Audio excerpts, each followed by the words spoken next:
Welcome to the Sacred Rebels podcast. This is your host, Tay. And co-host Amy. We're the podcast that fearlessly dives into the depths of holistic healing. Join us as we empower you to embrace your divine journey, confront sexual trauma, conquer addictions, and rise with confidence with life after trauma. It's time to unlock the sacred rebel within and enter a transformative path to self-discovery and healing. We are here to trigger you. By shattering stigmas and questioning societal norms, join us as we explore diverse stories of men and women showcasing that there's not one way to heal and the importance of community. Together, we will navigate the evolving human experience, embracing paths to growth and understanding. Let's heal, baby! Hey y'all, welcome back to another episode of Sacred Rebels. We're so excited to have Christina Zayas here.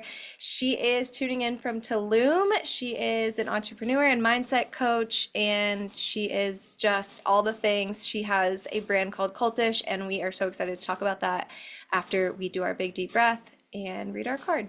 One hand on the heart, one hand on the belly. Really expel all the energy out. Inhale in through the nose, lift up, rise up. Open the heart, open the mind. And then exhale, just soften into the space.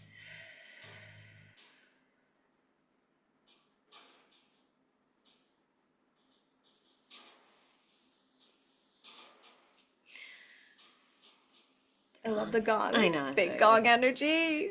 So good.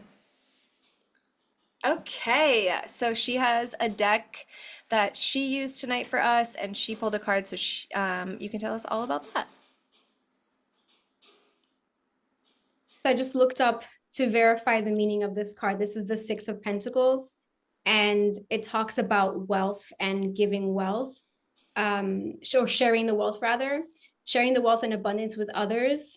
This is about someone who has accumulated great wealth, and they're now in a position to offer financial assistance to those in need and sharing their generosity through charitable donations. So I just sent out a newsletter talking about how healing the womb is connected to creating wealth. Yes. So very fitting. They're always spot on. They're always spot on. I feel like every episode we get, like every card we pull is just like, boom, spot on to what is happening or what we're talking about.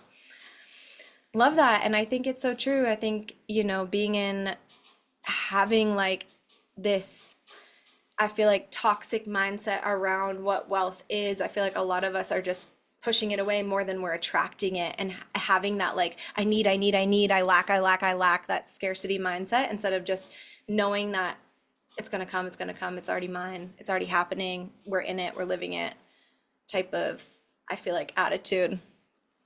And so many people have that like ancestral piece, like if you didn't come from money, like if you like your parents didn't have money or your family didn't have money, and you like create this story that like you're never gonna have money, and then that this money is like this unattainable, like you have to work so hard for it, and like that energy exchange keeps money like in you separate, right? We're not separate from money because money's energy, and we are energy, and it's all one. And the more healing that you do, and the more healing that you do with the relationship with yourself, your relationship with everything changes. Yeah. Love that. Okay, so tell us all things Christina. Like, give us a little bit about your story, maybe your background if you're comfortable with that, and then how you made your way to Tulum, and how Cultesh started, and how Sacred Slut Temple started. All the things. How do I make this a short story? So to sum it up, my journey really started when I got sober at 34, and I'm sober now 7 years. And from there, I feel like that's when I woke up and I really started to make the changes in my life that brought me to where I'm at today. Very specifically with healing and doing shadow work, because I got sober in AA. So the 12 steps of AA is essentially shadow work 101, deep diving into all the aspects of myself. Fast forward, I was single 5 years, ended up in a relationship with someone who was clean and sober, relapsed. And throughout that relationship, I struggled with my identity and what I wanted to do. It was also during the pandemic. I went from a influencer to a recovery coach. I tried to juggle the two, end up just releasing my career as an influencer because it was outdated. And this is just spirit kind of clearing me out, preparing me for what I was meant to do. So I took my life coach certification during the pandemic, and that relationship exploded in my face. It was very triggering and traumatizing. After that, I think I just was busy collecting the pieces. I had a friend who kept insisting I needed a vacation, which I very much did. And we came to Tulum before, and he would come every so often. It's like I came with him, and I think I was meant to go on vacation with him for 1 week, but I was like, messing around with him, I'm going to be here for 2 weeks. So I packed for two, ended up staying in Tulum for 42 days. Oh And my gosh, love it. yeah, just like during the time I was visiting, I was like, I think the second week is when I was like, I need to live here. I felt love so, Tulum. Oh my God. yeah, just there was something about it. I think that day 7, I was like, oh, my heart doesn't feel like it's shattered in a million pieces. How is that possible? How am I healing? And being here on this land made me feel like there was more to my life and I could find meaning.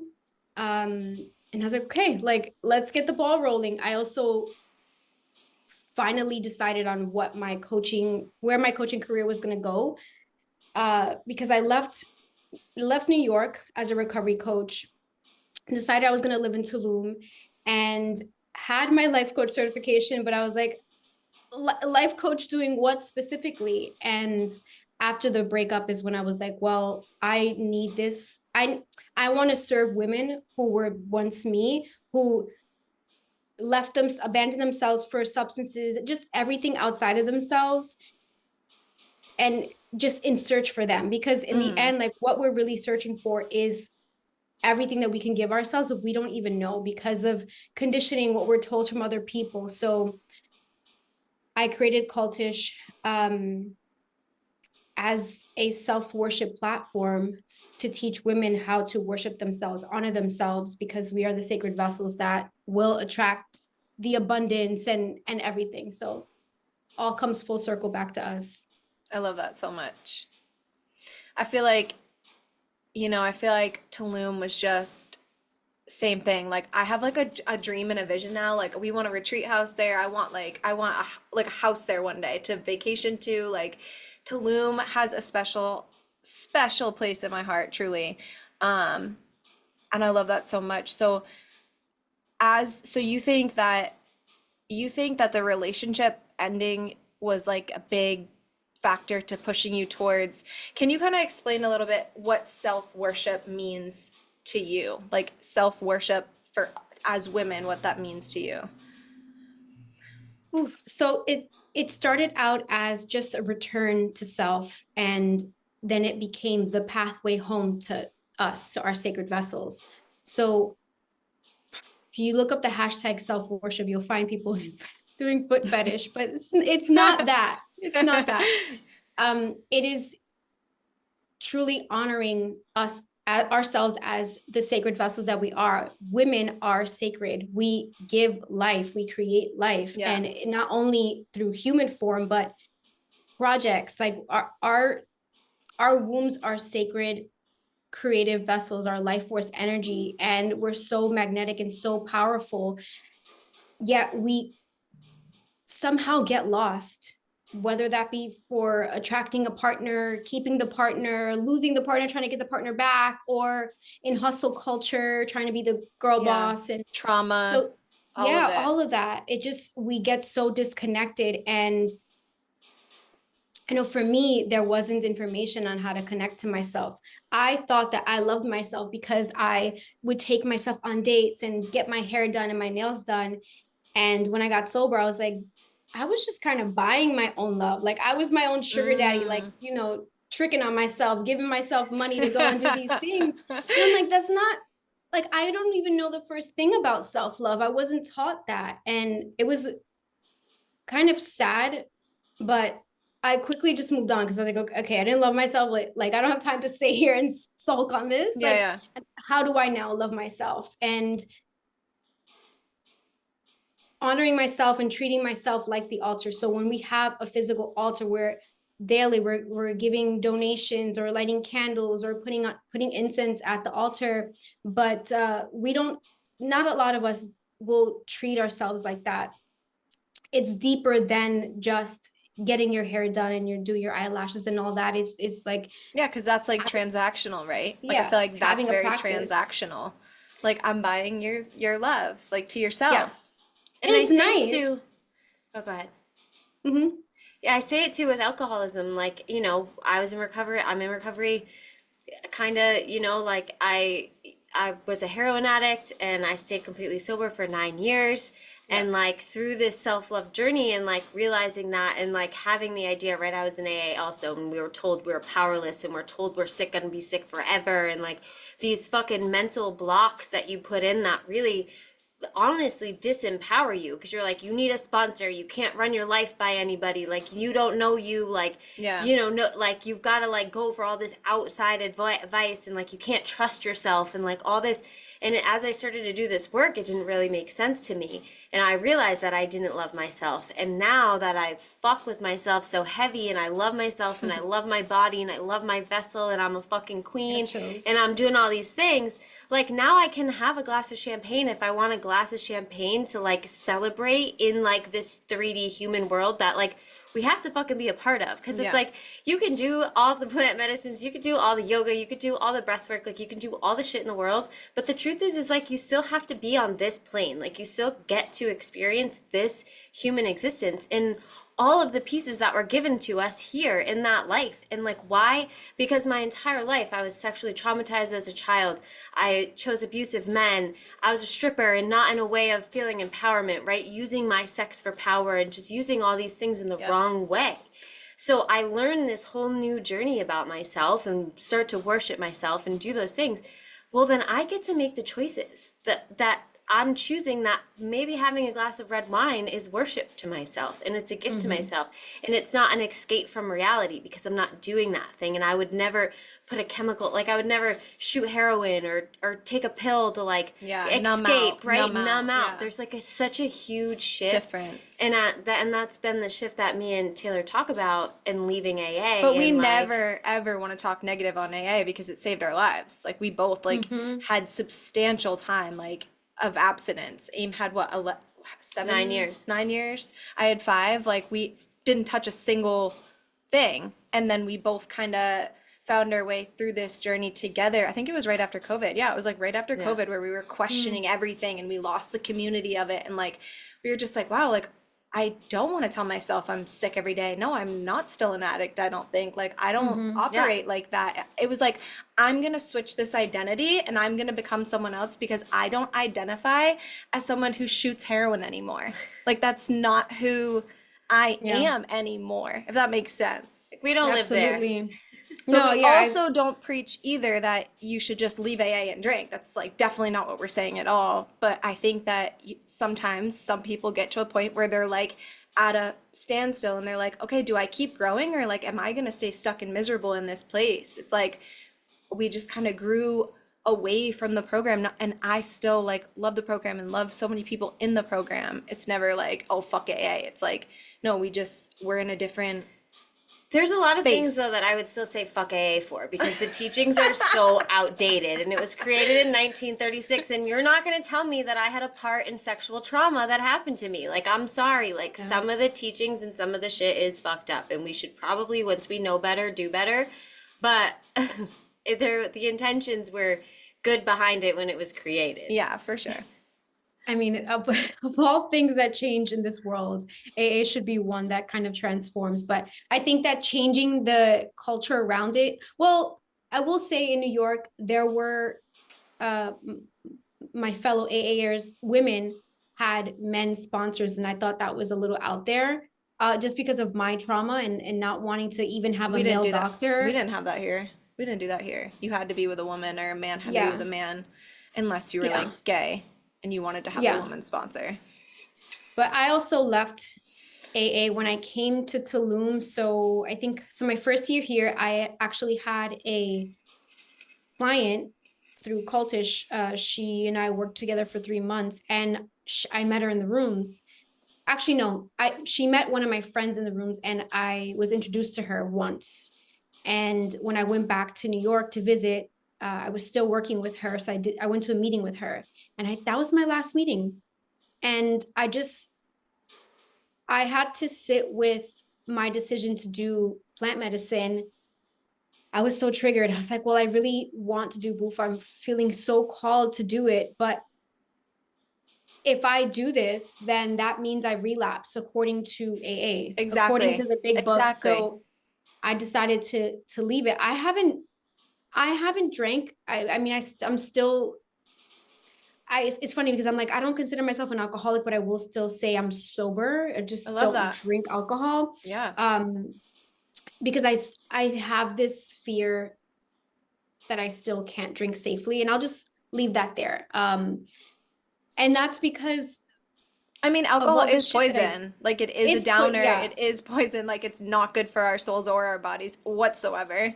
But what scares me the most is the entity attachment. So, Mm-hmm. No, like and I could go all day about the entity attachments. That's why they say yeah, like sometimes you're only supposed to drink tequila because it's like the like in the spiritual community they say like if you don't drink like the only thing you should drink is tequila because of the identities that are interesting. attached to alcohols apparently. I was Yeah. doing like a lot of research on it. I don't know how true that is, Mm, but I mean, TikTok, I you can don't go down a know. freaking rabbit hole. Yeah.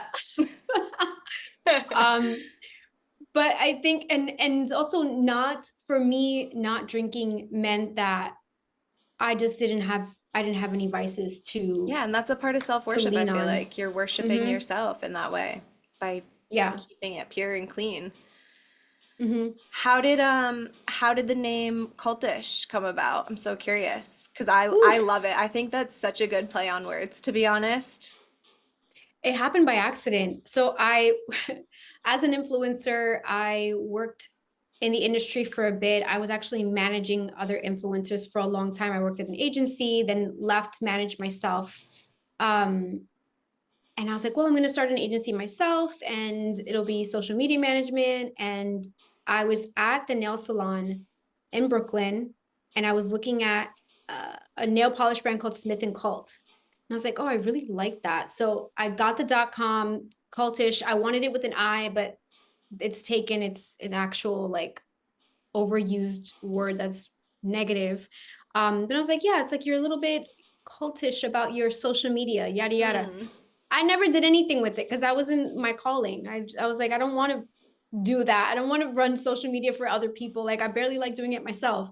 So I just had the name. And so eventually when I was getting really clear on where I wanted to focus my coaching and who I wanted to help, I remember talking to one of my best friends and she had been a coach for like 10 years at the time. And I'm like, I really want to help women like connect with themselves and learn to worship themselves. And I just kept saying worship. So she's like, so you're going to be a self-worship coach. And I'm like, I can do that. Is that a thing? And then she's like, yes, do whatever the fuck you want. So I'm like, okay, I like that. And then I was like, I have this website name and I don't know what to do with it. And then I was like, oh, wait a second. First of all, the word CULTE in French means to worship. And I'm like, Perfect. Meant to be. all of it. And I was just like, I don't know how to, like, my brain can't make sense of this, but I'm going to do it. And the reason why I went forward is because it became this triggering thing to use the word cult in my name because of what it meant. And I feel like the past versions of myself, the witches that were once burned and drowned and hung, were like, don't say that. It's too scary for people. You're going to get burned at the stake. And I was like, I guess I need to lean forward and lean into this because it is scary. And yeah, the self-worship, I was like, fuck yes, worship ourselves. Like, and again, like this, it was a triggering thing for me. And anytime something feels triggering, I have to just, I guess because I'm Lean a into psychotic it. Scorpio, like like 12 placements in Scorpio. I'm like, ooh, this feels sticky. Let's Let's get into it. yeah. That's good Um, though, because yeah. I feel like a lot of people, they feel a little bit of discomfort or fear, and they're like, "Ugh," like pump the brakes, like to be able to kind of be like, "Ooh, this is, causing some friction," and still doing it anyways. I feel like that speaks to who you are too, as a Yeah. person. I'm the same. I'm Yeah. like, the weirder, the fucking better. We were And she here just the other like day. doesn't say no. I'm like, I'll say something fucking crazy, and she's like, yeah. I'm like, you didn't even think about it, and she's like, yeah, let's do it. I'm like, Love it. okay. We have a women's circle, and we like did this like dance party last weekend, or for our last circle. And me and Taylor made all these mocktails like to have like before like the dance party, and everybody we like started the circle out with like a sharing circle, and everybody had their cup in their hand, and I'm like, so now that everybody drank the Kool-Aid, and I was like, everyone just fucking drank it, and then I was like, you Yeah. don't know like what's next, you never know with me. You're And gonna start everyone's like, tripping. everyone's like looking at us like, what the fuck did you just It do was that? really just mocktails, but it was funny. Like just the Yeah. blind faith, right? Like even just Yeah. some newbies showing up that don't even know us, but they're like just drinking the drink, and I'm like, perfect. Welcome. I We love love you. Welcome to the weird shit it. club. Yes. Welcome to the Weird Shit Club. So good. Yeah. So, Cultish, Sacred Slut Temple, that's what I'm really excited to talk Mm, about and teach our community about, because I think it's such an important topic, especially for a lot of the women that follow us who are, childhood sexual trauma survivors who have trauma mm, around intimacy and, self-worship and sex and all of the things that are kind of in that womb empowerment and healing the womb and all of that. So, let's get into Sacred Slut Temple. talk about a triggering title. Woo! Oh man. So the way this whole thing unraveled was some backstory. I was sexually abused by my mom's boyfriend at 7-ish.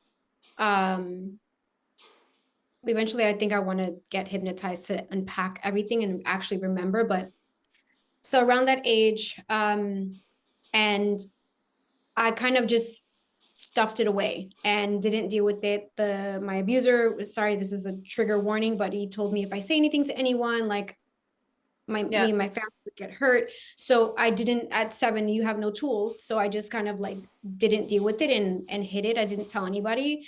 It came back up around 19 when I fell in love with someone I was having sex with. I lost my virginity at 14, but it was at 19 that when I fell in love and had deep feelings, that I started to hallucinate that I was seeing my abuser.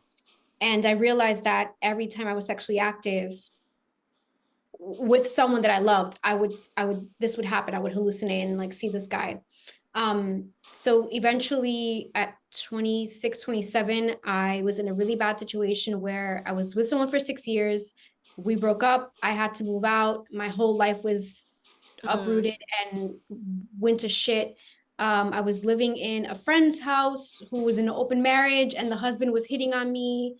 And I was sleeping in their baby's room who had passed away from SIDS. It was just really, Yeah, really, a really, lot. really bad. And so I took to Craigslist looking for something fast and actually had my blog then.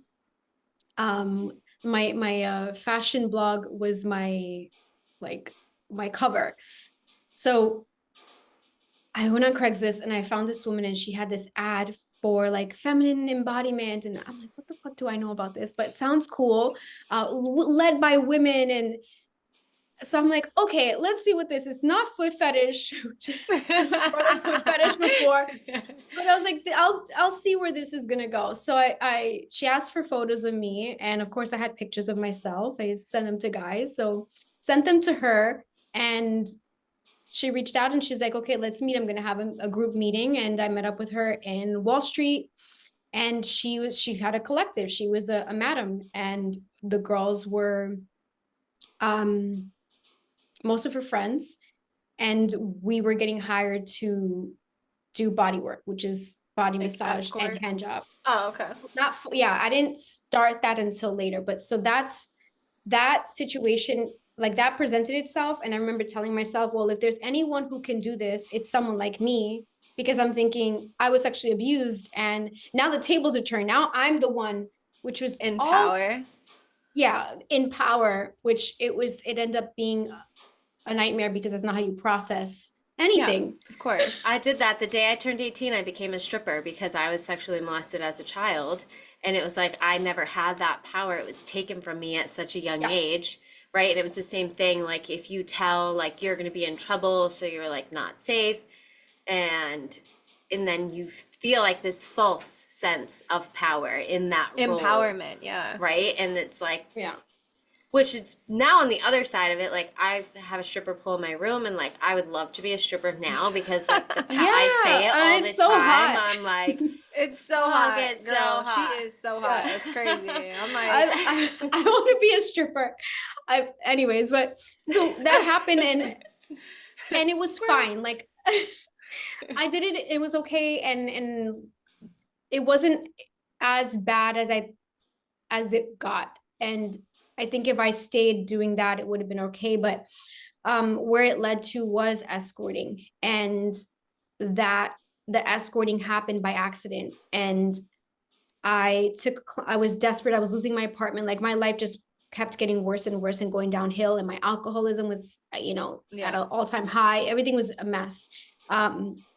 Reached out to someone who I met through a friend, and I knew she was an escort. I knew she had her own agency, and she knew that I did body work. So she was trying to get me a body work client. And I didn't know. I ended up showing up for this appointment. I was so nervous because this would have been my first time as an escort. Went all the way and didn't realize that it wasn't a body work client. So I got paid body work money for having sex with a stranger. And that was like the thing that ruined me. I left my body. I never came back. Well, I came back eventually, but I left my body. And after that followed like many hospital visits and ODing, almost ODing, just really, really, really dark. So now I want to heal that, but I don't even know where to begin. And I remember thinking, I'm going to write a book about this. I've been working on this little by little. I met this woman online who had a workshop, or it was a course called the Sacred Temple. I decided to take it. I was really working on healing my childhood trauma and inner child wounds, and the meditations were lovely. Eventually, I have a conversation with my mom where I forgive her for just not being there for me when I was sexually abused. But this piece of like all of this darkness around my past and all of the shame that I carried, I was like, what am I going to do about this? And I started getting the call, like, okay, it's time to really heal. Like you want to fuck around and find out? Here we go.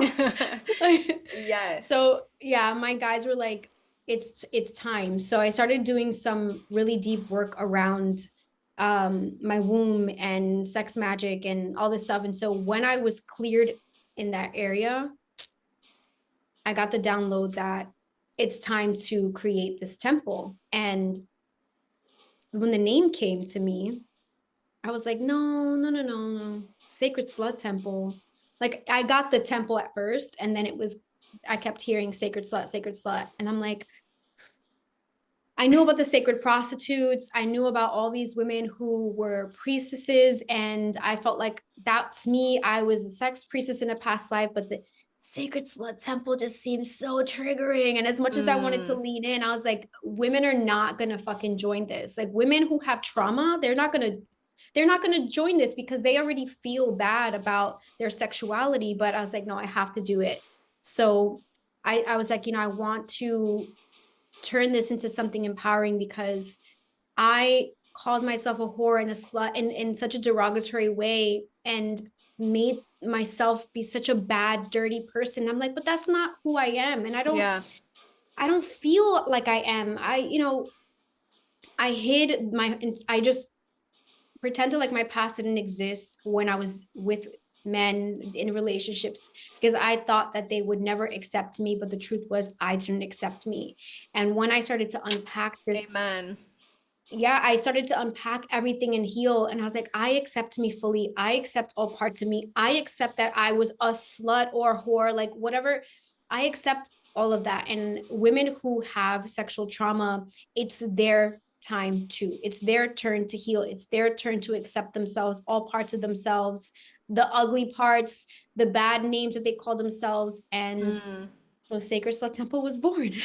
I love that. And I, go go ahead. ahead. There was something that you said a little bit ago and that I really want to touch on because I think it's really important. And Taylor and I have this conversation a lot. And I think I think it's what I was just about to say. it's the fact when you were like, it's like we can have all these one night stands. Casual and sex. we can have casual Just took sex, the right? words right out of my And the mouth. second that you fall in love with somebody and somebody shows you So that intimate. mirror and it's super intimate, like you said, the hallucinate that you were hallucinating about your abuser and all of that stuff when you started to have deep feelings, because it's like as you're in these loving relationships and these people are mirroring back to you, you're like, holy shit, like I can't be intimate. I don't know how to be intimate because that was taken from me at such a young age. Yeah. Taken.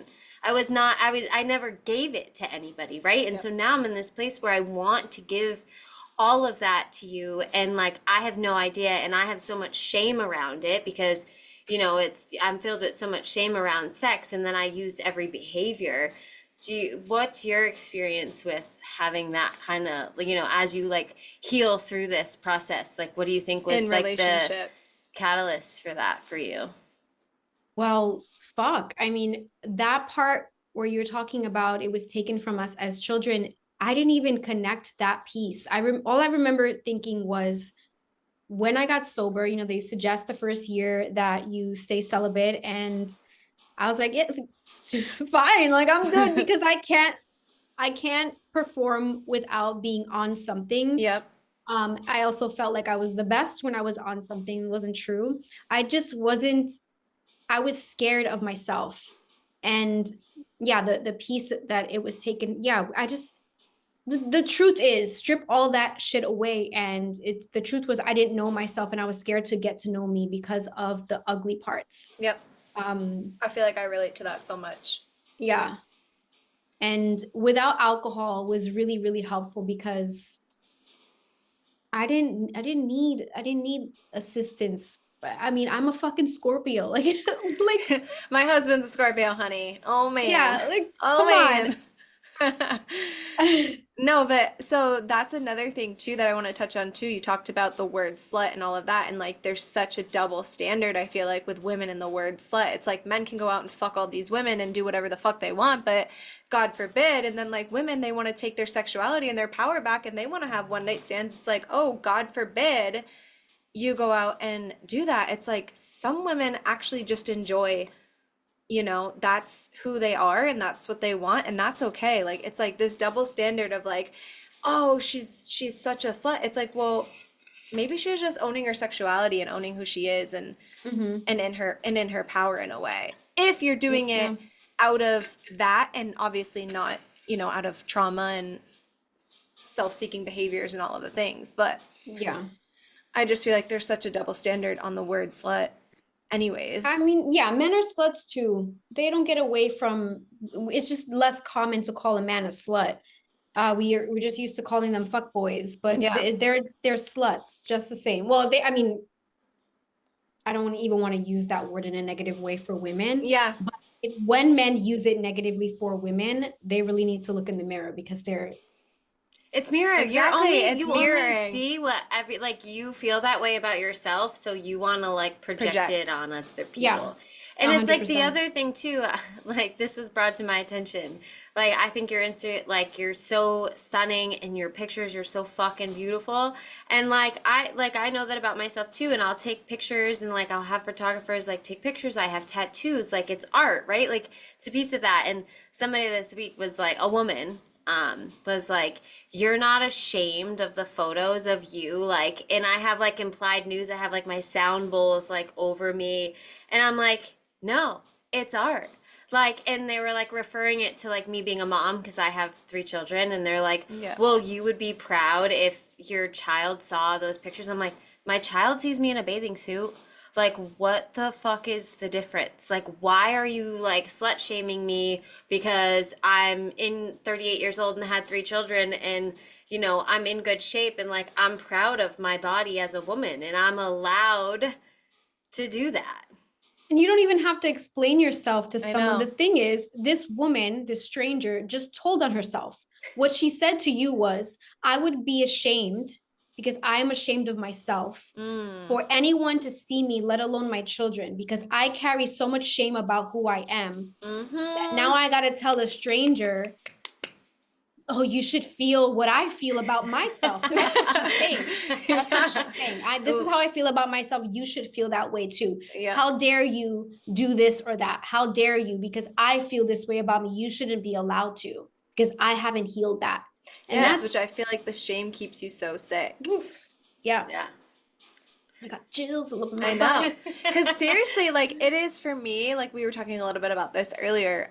For me, it's intimacy that it's like I have equated sex with being wrong for so long, like just as a child. And, we talked about this too. Like you have this sexual trauma happen, and then you go from like being super hypersexual and then being like completely pulled back when you're in a relationship. And then this person is like, wait, what the fuck? What happened? Because when we were first together, it was like, whatever. And now you're all of a sudden like scared and freaked out. It's like, no, it's different now. Like we've been together for more than 6 months, and like I live with you. It's a little different now. Like that part of it where I'm still learning how to navigate, because I've been with my husband 7 years, and still sometimes I revert, or I'll get triggered in the weirdest ways and like revert back to like little Tay, where I'm like a scared small little girl and don't know what I'm doing and think that it's so wrong to be touched. And I'm like, oh my God, like I have to like coach myself to be like, I am safe, I am okay. This man loves the shit out of me.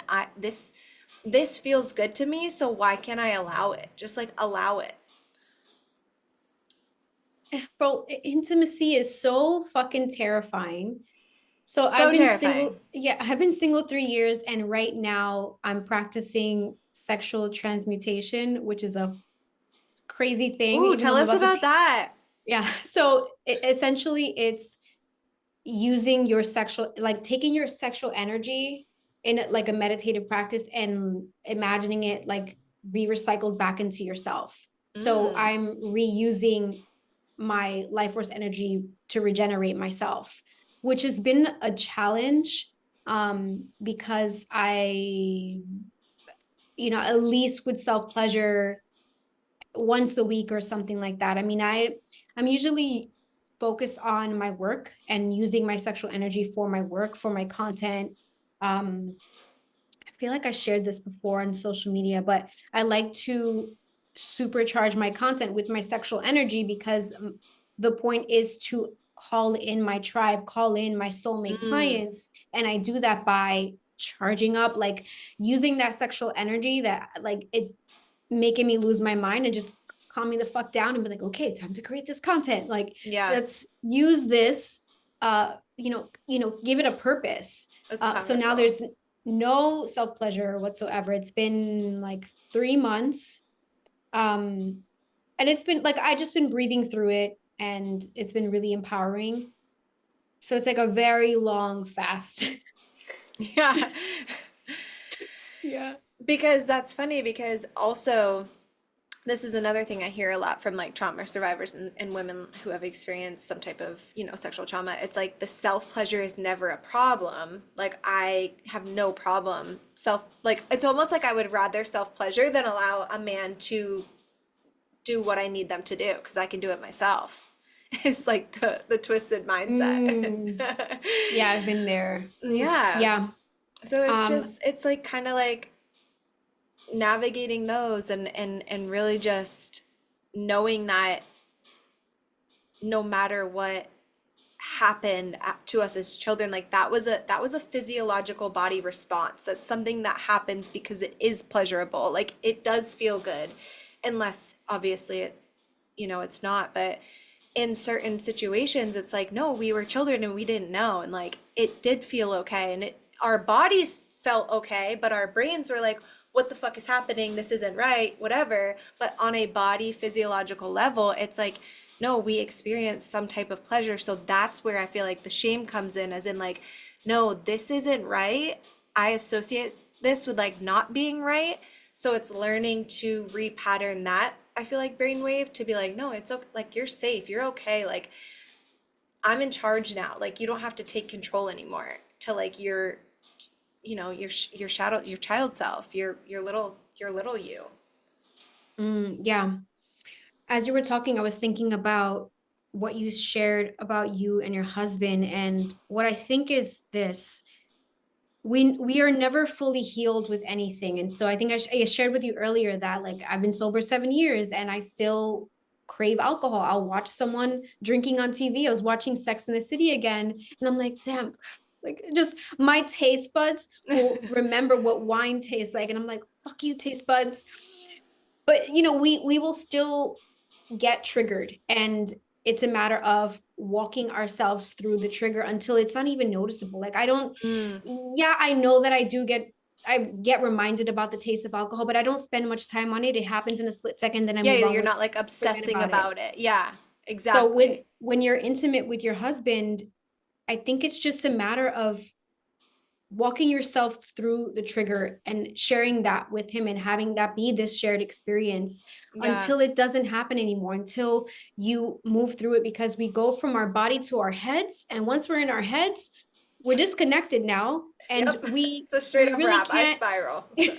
Yeah, we can't do anything. Like once we're here, like we're kind of fucked. And so when we talk through, I mean, I wish that when I go through my scary dark night of the soul experiences, I had someone to say, hey, walk me through this. You have your husband there, you're let's say you're in bed together and you're very intimate, and then something happens, he says something or whatever, like you remember a scent and you just go back in time. You're now in your head because you're thinking about the fucked up shit that Mm, happens. You're no longer in your body. If you have like a code word, like or something, like just talk to him and let that's him know, smart. and I love that. he can help you through it, or you can start breathing together, and bring you back into your body. And you do that until it doesn't happen as much, and it'll happen less and less until it doesn't happen anymore. Yep, I will say breathwork is the main thing. And it doesn't happen all the time, but like still 7 years in, it still happens sometimes. And I get so discouraged because I'm like, what the fuck? I thought we were past this. Like just when I'm starting to like enjoy it, it's like, whoop, like boom, spiral. Yeah. Insane. Well, I had a conversation with her too, and I'll share it. Taylor hates to be touched, and like I I do. can touch her, and like you know what I mean, but it still sometimes will make her uncomfortable. And I'm like, human touch is so important, and like I had to walk through that, right? Like when we have this thing, and like we're like, ooh, like don't touch me, like I It's so like true. you I do. know. I shut down. And I was just like, growing is uncomfortable. Like growth is Even uncomfortable. this, I'm like, And she operates so much out of her masculine, which like most women that have trauma, like we do that. We yeah. tend to shift and we tend to be our own hero, and we step into that masculine power, and then we don't know how to be feminine and soft because we're like this hard exterior. We got to fucking protect ourselves because nobody fucking protected us. So now I'm here and fucking don't fucking touch me because I like Yeah. right? And it's like, and I Yes. told her, I was like, hey, you just gotta like lay there and like let him touch you. I And know. it's gonna be uncomfortable until it's not, until you're like, yeah, fucking touch me. Yeah. And I'm like, you Like know what? the It's thought of just it like, when she said it like literally made me sob because I was like, it felt almost like a light bulb moment of like, oh my God.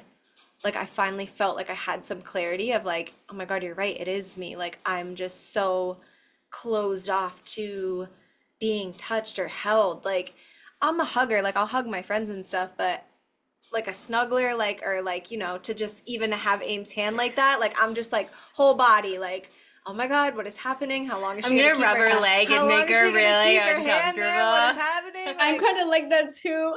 Oh my gosh, it's so yeah. like it just physical touch, which like again we talk about this sometimes. Like, is it a love language? Is it not? Like, is physical touch just like not my love language? Obviously, it's all of men's Like if It's you're a man, it's physical oxytocin. touch. Like, Yeah. no, like it actually releases oxytocin in our body. That's why when like kids like they come to you and you're like, oh, they're like kiss my boo boo and you like rub it because like human touch for us is so healing. Like we're exchanging that energy. Like it is so important. And if you don't have it as a child or something was taken from you as a child and you never got to experience that on like such my kids are such snugglers and they like Yeah. love the shit out of me. And my new boyfriend, I've been seeing this guy for 8 months now, and he's amazing, but he's a toucher, and he always Always rubbing. has his Every time hands I on see me. them, he's like rubbing her leg or rubbing her back. And Literally, my like. skin crawls. I'm like, oh God, like I can't even. But he's a man and is masculine, and Yeah. he can harness all my sexual energy, and like I'm a lot, and like I do a lot, and I'm like out here, like you know my photos, like whatever it is, like he's like no, like you, that is beautiful, like you are amazing, like He you're a embraces it. fucking goddess, He's dope. like he Yeah. is just like he's like stoic in his energy, like he can hold my container. And like I know it's a fucking lot. Like it's a lot to hold. But he's doing it and like with like and like not only doing it but like empowering me and making me bigger and telling me I need to be bigger and tells me how big of a deal I am and like he's just like, yeah, none of those people ever deserved you. Like you are, you know what I mean? So Like good. and he does that. And I had a really hard time with it because it was the same. So I'm only sharing this with her because it was the same. And now I have Yeah. this man who would just like it's always like if we're like in the room together, like his hands are on Yep, me. always. And I'm like, yeah, it feels so fucking good. Yeah, I think it's just a matter of surrendering to the thing. Surrender, just like if it's something that you like and you want, like deep down, because sometimes people are they're just not they don't want to be touched, Exactly. and that's okay. But if it's something that you want, is there's gonna be a lot of resistance before you eventually surrender into it. Yeah. If it's the thing that you do want, Which is but what it's like this thing I've been craving lately. And I'm like, Yeah. I don't know why I'm craving it. I've never craved this type of like bond or intimacy before. And now like I'm at this point where I'm like, I want more. Like I want Yeah. more. And I know it's on me to allow that. But like you said, resistance is heavy right now. Like Yeah. I'm like, oh no, maybe we'll try tomorrow. And then I'm getting just in our gonna keep heads. touching Yeah. her. Yeah, it reminded me of this experience I had with a one night stand. I hear people say like, oh, it's not possible to deeply connect. I just think it was where I was at the time, and I'd done Bufo twice. No, yeah, I'd done Bufo once, and then I did San Pedro, which is Huchama, I think is the That's what it authentic name. that's what It's it a was very that I was just gross talking drink. about. It's supposed to be a heart opener. I had a very traumatizing experience on it, but during ceremony, I literally was just telling her that a friend of mine had a very traumatizing experience on it, like demonic. And he's like, I'll I never again. no, I thought I was gonna die. Yeah. But I thought I was Wow. gonna die myself. But there was a period where it was good, and I had a Kundalini awakening, and I matched with this guy here in Tulum. He lived in Cancun and has property out here in Tulum, so Cancun, and he would come back, right? So we match on Tinder, we go on a date. This is like the one and only Tinder date I ever been on in Tulum. Very, very handsome guy, very successful. We had a great conversation. And I'm talking about he's like touching me. So men, I do love touching me, but friends, it's like I feel you, Tay. Same. I'm like, So he's like, oh, what does this tattoo mean? What is that? And I'm like, like it means this. So I was like, yes, I'm gonna like, it's a yes. I'm gonna go home with him tonight. And I'm telling my best friend, and he's like, he tracks my location. He's like, I see where you're going. You're not going home. So I go with him, and we had like 4 hours of foreplay. And I remember thinking to myself, like, this is amazing. Eat it up. Eat it up. You're a fucking goddess. You're a queen. Like, be who you say you are. And sit with this. Because I wanted to go into my performer mode. I wanted to turn on like what I thought feel I was that. supposed to do. And this is old shit that Yep. I've worked out of that. Like I grew out of it. However, I hadn't had an opportunity to show myself that I still had Yep. some of that going on. And I'm like, sit with it. And then we made it through the night. And the next day we had sex is when it was daytime, and I was really struggling because I'm like, he's looking at me, and I'm like, but I want him to look at me, and I just kept going. I was going from my body to my head to my, and then I was just like, just look into his fucking eyes. So I started to eye gaze with him, and then I just melted. And once I melted, that serpentine energy kind of like just turned the fuck on. And what I was experiencing, I was telling him about my San Pedro experience, where I turned into a serpent, like full on, like hissing on the floor, winding around. And that started to happen again. So he's kissing my legs, and I'm like, he's like, what's going on? I'm like, I'm trying to contain it. And then he just kisses me on the forehead, and he's like, you got this. It's okay. Relax. And I was like, fine. And I surrendered and I melted into it. But I was in my fucking head for a long time. And had I stayed in my head and did what I used to do, I would have never had that experience. Yeah, because sex is a sexual exchange. I mean, an energy exchange. And that's the same, like they say with manifestation. Like they say the most powerful manifestation energy is when you're in the middle of sex. Like if you have this big dream goal, you talk about it out loud as you're having sex, like in an intimate setting. That energy exchange is so powerful and can be used for so much, I feel like, when you harness sexual energy like that. Billy and I do that. Yeah. We talk about our house, and like it's pretty epic. We're going. I'm hosting a sex magic masterclass. Yes, so good. So tell us a little bit about Sacred Slut Temple as like what it is when you sign up, what we get, what Dude, happens. do you see the lights? I know. It's been happening since you started talking about serpent energy. It's literally the lights they started flickering. Whoa. I'm gonna go shut them off. Like dead ass. Like the second you soon started. as you said serpent energy, they started like, And they're like on. and they definitely are on, and they are on off sketch.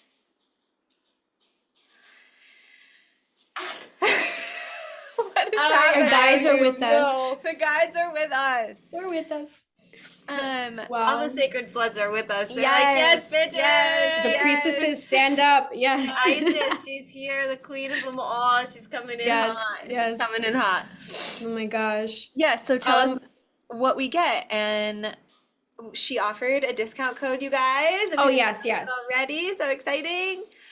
Well, on May 5th, I'm hosting a free sex magic masterclass, just to tie up what we were just talking about, teaching women how to, yes, use sex magic with a partner, but to use sex magic mainly to heal our wounds. So I do talk about this a bit in the course in Sacred Slut Temple. So the free masterclass is on 5/5 at 5 p.m. East. And then Sacred Slut Temple is a 4-week I'm putting that in my phone right now. Yeah. I'm definitely doing that. The 5/5 is the one we're having. I know, but only till 3. Yeah, we're She having said a 5 womb p.m. event. We literally are a having a sacral sacred womb intimate womb event at the studio. Perfect. On Yeah, this is 5/5 also to too. heal your womb. Yeah. I'm gonna do Ooh, both. all the womb stuff. I love it. Yeah. It's so important, and one of the women that's running it, like, she doesn't have children, and she talks about how like women like need to, even if you don't have Like children, she like, felt can, disconnected from her womb from because her she never womb, had a 'cause child. right. So, and she talks about the importance of still connecting with your womb, like even Sure. if you haven't birthed a Yeah, birthed a child, and child. like so. Yeah, I don't have children yet, but I didn't think about it that way. I think just as a woman who has power. I mean, Yeah. we are women have power, but Yeah. our sacred center is our power source. So if there was like a power source, like an actual like battery, like if we were robots and that was our battery, we would have to charge that shit in order to operate the machine. But we overwork the machine and then don't recharge the battery, and then we expect ourselves to like magnetize to things and manifest and all this shit. It's like we didn't fucking charge the battery. And so during the sex magic masterclass, I teach that, and like how to heal the womb using a pleasure wand and so many other things. But in the Sacred Slut Temple, I do a little bit of the womb healing. So first, it's teaching, the opening ceremony is talking about the sacred sluts and who they were and how important it is to know our history before we dive deep, to know who the fuck we are, because we are reincarnated priestesses from past lives and we carry the medicine from these old priestesses. So I share a bit about the history, and then I share a bit about connecting to our erotic power and how that erotic power is, it's our life force energy that connects us to everything, to source, to God, aligning with your life force. So that's week 1. Week 2 is reclaiming your erotic sovereignty. So exploring your sexual shadows. Shadow work is the work. We have to do shadow work in every area of our lives. When we're healing our inner child, we're doing inner child, it's shadow work, but it's specific to inner child. When we're doing womb work, we need to dive into that type of shadow work to talk about the sluts and the whore names and all this stuff that holds us back from connecting to our power. A lot of women won't even self-pleasure because they don't feel like they deserve that. They would rather wait for a guy to touch them, and like they won't have an orgasm until a man touches them. Yeah. And if the Unveiling the man can even blockages. figure it out. Yeah, because we wait for that, and then we end up fucked. faking an orgasm, and then it's like, damn it, I should have self-pleasured. So, and then through unveiling those blockages, reclaiming our wholeness, then I go into womb healing through sex magic, a cord cutting practice, an ovarian breath work meditation, and then finally the last week is embodying the sacred slut and creating working through exercises around sexual embodiment and creating your own erotic practice, dancing naked, yoni mirror work. Gosh, there's so much more. And there's weekly homework. The weekly homework includes a burning ritual, which I love. Yeah, it's pretty packed with some things that I'm so excited. Yeah. I will be signing up tonight. So excited. Yeah. Oh, and there's a 20% off. Yes, for all of our Sacred Rebels. What's the code? Sacred Rebels 20?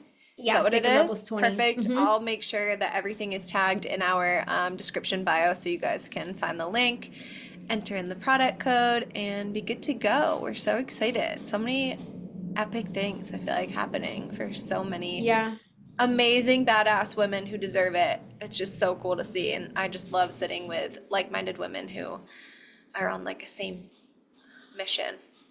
So Absolutely. special. And we have similar stories, and that makes me really happy. It makes me so happy. Yeah, I've it's been like we calling out literally for my found you tribe. from across the world. You're like in Tulum. And then you both will be here. I know. Well, hopefully I'll be there in September. Yeah, I'll be there in September. AIM hosts it. So yeah, I do breathwork and sound at the retreats because I teach breathwork and sound. So Amazing. I'm a space holder for the medicine. So I had my honeymoon in Tulum, and I fell in love. It's amazing. Absolutely. Yeah, it's so we can powerful totally here. even if you don't come to the retreat, which I would love it if you came to the retreat. But we always spend 2 days in Tulum to kind of like rest and reset before we fly out. So Okay. For sure. So exciting. But we always end. Go ahead. You go ahead. We always end and ask one thing. If there's one piece of advice that you've learned, all like your golden nugget, right? That you could like share with the world, like the thing that like maybe is like a constant reminder you remind yourself, that is like the lesson that you've learned as you've evolved and grown into this sacred slut goddess queen. What would it be? It would be stop making shit mean stuff. Oh my God, stop it.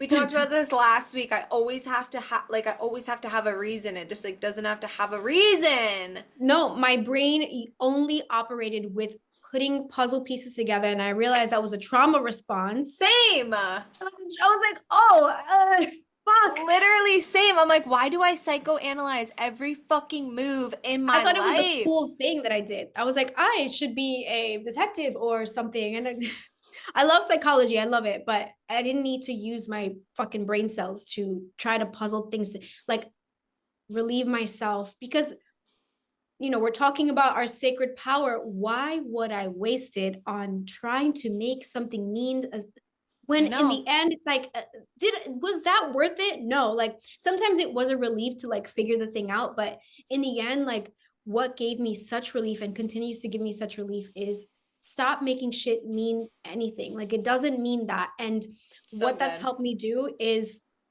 I've been working on identity shifting, and in order for me to shift to the next identity and to continue to surpass where I've been, I have to stop. If I fucking make everything me, I'll never get there. So That's how I feel like that's where my block is right now. And it's so funny. I did this thing called Landmark. I don't know if you've ever heard of Landmark. I've heard of it before. But that's the whole weekend. Like, I'll give it away. Like, they pretty much tell us they call us meaning making machines. And we like have a situation happen, and through our trauma and through our life experience, we create a story about the thing that happened. Yep. And it's always just like, no, like, what happened? Like, like, okay, my sexual trauma happened. Like, yes, that happened. But I created this entire story that, like, I was unlovable, that I was sick, that it was in, like, all these stories. And I made it mean something. And then I created an entire identity around it. But really all that actually happened, like, I was never unlovable. Like, I was never not, like, yeah, I was unsafe in that moment. But I created this whole thing that I was going to be that way for the rest of my life. And I meaning machined, maked it in my head and created this whole new life. And that's literally me. out of a meeting that actually didn't happen. Yeah. And I know it's because of trauma, but can you believe that we do this to ourselves? We know. Yeah. I don't like Taylor Swift, but what's that song that she has? It's me, I'm the problem. Yeah. Literally.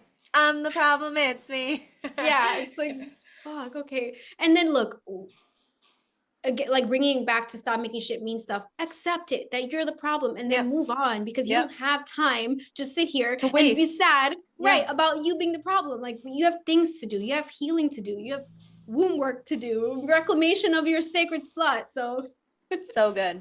Yeah, and like the most beautiful part I talk about all the time about being a human being is we get to evolve. We're evolving. Yep. You're supposed to change. You're supposed to shed skin. You're supposed to have a new identity. Why the fuck are you stuck in that old one? Like, you learned, you lived, you had that experience. Cool. Honor it. Thank you. Now I get to move on. And I don't have to be stuck there. Yep. Yeah. Like, we're not trapped. We're not trapped. We're not stuck anymore. We keep ourselves in the cage, and the cage door is wide the fuck open. Yep. It's wide open. We're in a cage. We're in a box. We put ourselves in a box. Even spirituality, like, people are like, "Oh, you're a spiritual person. You shouldn't do that, or you shouldn't swear." Or, like, you're that, like, too many get boxes. the fuck out of here. Like, you can have that box. Like, my box is my box is wide open and flowing. So good. Yes. Oh, we are so grateful for you and this whole interview, and for your generosity with the discount code for our people. I'm so excited to see what you continue to do. Like I said, we love following you. We both were like, oh, fangirling hard. And I was like, you know what? Fuck it. I'm asking her. Like, I'm just going to ask her. Fuck it. What's she going to say? No? Well, it's Amna. Yeah. Amna was the one that introduced. I told her. Like, the Amna. connection. And I started following you a while back, and you did some stuff about father wound, which we probably should have talked about. But, she has courses about that stuff. And, people talk about the mother wound, but, like, people just call it, oh, you have daddy issues. But, like, no, how about you, like, heal the father wound? Like, right? Instead of just, like, getting it off. So I've been following you for a while, and I think it's incredible what you're doing. And thank you. Everybody should check her out. Yes. So, are you going to... Oh, yeah. One hand on the heart, one hand on the belly. Really expel all that energy out. Inhale in through the nose. Lift up. Rise up, fill up. And then exhale, just let it go.